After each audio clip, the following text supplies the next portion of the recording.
Just imagine for a second, being in a crowded room with someone who is bringing light and salvation to the world. The room is captivated by this teacher, whether they believe him or not, when all of a sudden, a hole tears through the roof and a man starts coming down on the mat. And the teacher, instead of condemning this man and his friends for what they just did, simply says, "Your sins are forgiven." You see, this incredible story, found in Mark 2, 1 through 12, not only demonstrates Jesus' incredible forgiveness, but it shows how we, as people, need to deal with pain in our lives. Because I see so often in the church that we can minimize our pain, because we don't see it as righteous or holy, when the fact of the matter is that everyone struggles. So the first thing we need to realize when going through hardships is that suffering through them is a choice. Now listen, I get it. Life is hard. I dealt with anxiety and depression for years of my life, and at sometimes I just wanted to end it all. But when I finally stepped into the truth that God provided, I realized that, yes, while I was struggling, I chose to make things worse. Instead of actively trying to make my life better, I would sit around, kick my feet, pouting to God, asking him, "Why did you do this to me? And what did I do to deserve this?" And while yes, those are all valid questions, they aren't going to help you.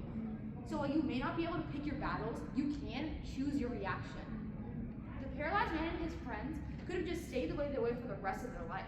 But instead they chose to reach out to God and say, "I need your help and I can't do this without you." And because of that, the trajectory of their life was changed.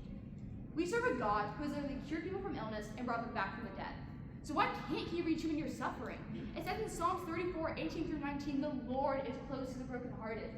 He rescues those whose spirits are crushed.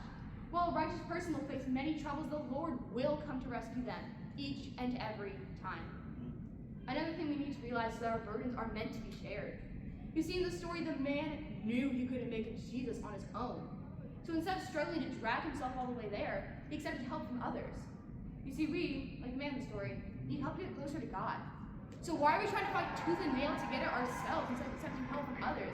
It says in Ecclesiastes 4:9, "Two people are better than one, for they can help each other succeed. If one falls, the other can pick them back up. But a person who falls on their own is in real trouble." We even see God bring people in the Bible together for this very reason, because we aren't meant to do life alone. We need people in our lives who are so on fire for Jesus that they will move heaven and earth to make sure that you get there when you're struggling. And as Christians, it's our responsibility to be that person to others. I guarantee most of us in this room have a friend who doesn't know Jesus.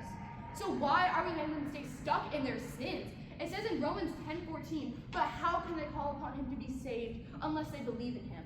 And how can they believe in him unless they've heard of him? And how can they hear of him unless someone tells them?"